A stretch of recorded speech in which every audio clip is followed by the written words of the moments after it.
Hello, Mr. Buffett, Mr. Munger. My name is William Schooler, and I'm a shareholder visiting from Spicewood, Texas.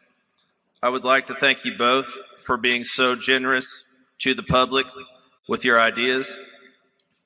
Last year, I read Poor Charlie's Almanac and came across a passage on share repurchases. It reads, quote, "When Berkshire has gotten cheap, we found other, even cheaper stocks to buy. I'd always prefer this. It's no fun to have the company so lacking in repute that we can make money for some shareholders by buying out others," end quote. Last year, you bought stock in some great businesses trading at fair prices, such as Walmart and Budweiser, but did not attempt to buy our own shares. Would shareholders be correct to infer from this decision that you both felt Walmart and Budweiser were trading at a deeper discount to their intrinsic values than Berkshire was?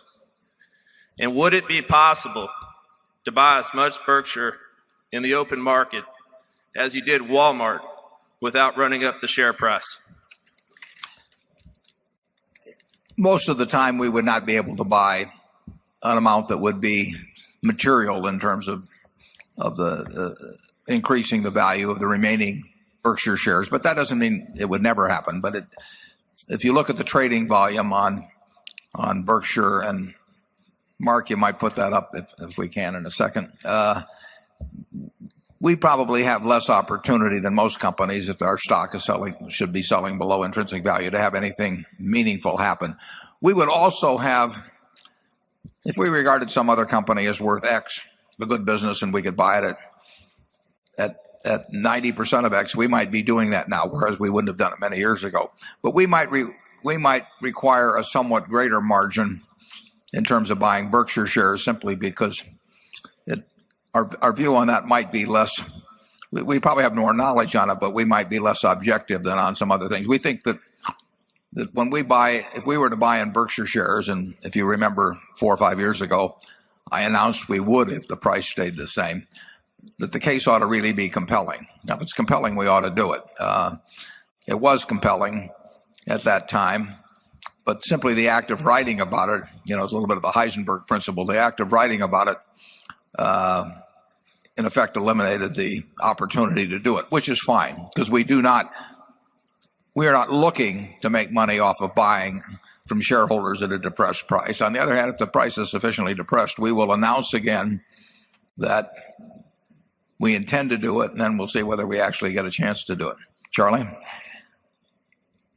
Yeah, the whole climate in the country is different now. It used to be that almost every company that bought in shares was buying them in at an obvious bargain price.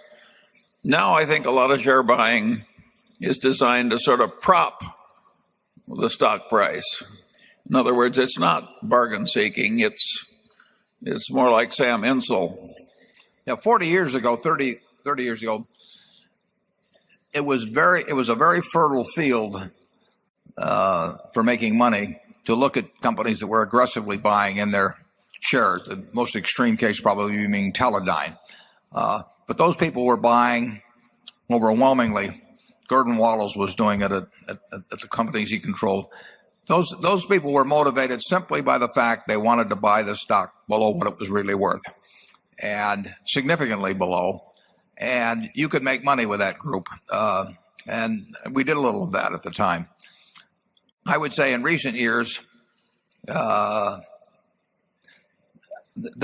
motivation has been swamped by people who either think it's fashionable to buy in shares, or by people who really like the idea of trying to prop their stock up somewhat. And the SEC has certain rules in terms of the way you conduct your repurchases to prevent daily sort of propping up. But I think there's a lot of motivation that our stock has got to be cheaper than other people's stock, and we've got a wonderful company, and so we're just going to buy the stock come hell or high water. And that is not the way we would go about repurchasing shares.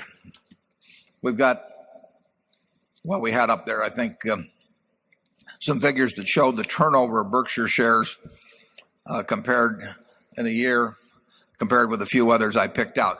I think Berkshire has the lowest turnover by some margin of any major company in the United States. And I put Walmart up there because the Walton family owns about the same. In fact, they own more of Walmart than I do of Berkshire. So this is not a function of simply the fact that we've got concentrated holdings with the Buffett family. This is a reflection of the fact that we've got a really unusual shareholder body in that they think of themselves as owners and not of people who are moving around with little pieces of paper every week or month. We have the most, in my view, we have the most what I would call honest to God ownership attitude among our 400,000 or so shareholders of any company, of any big traded company in the United States. People buy Berkshire to own it and hold it, and that's reflected in our turnover. That does mean if for some reason the stock gets cheap, real cheap, that we will not be able to buy a lot of stock in. But we're not looking to buy out our partners at a discount. If it sells there and we tell them we're going to buy it, we'll buy it. But that's not a way that we're trying to make money. Charlie, any more? No, I've said my piece. Number 7.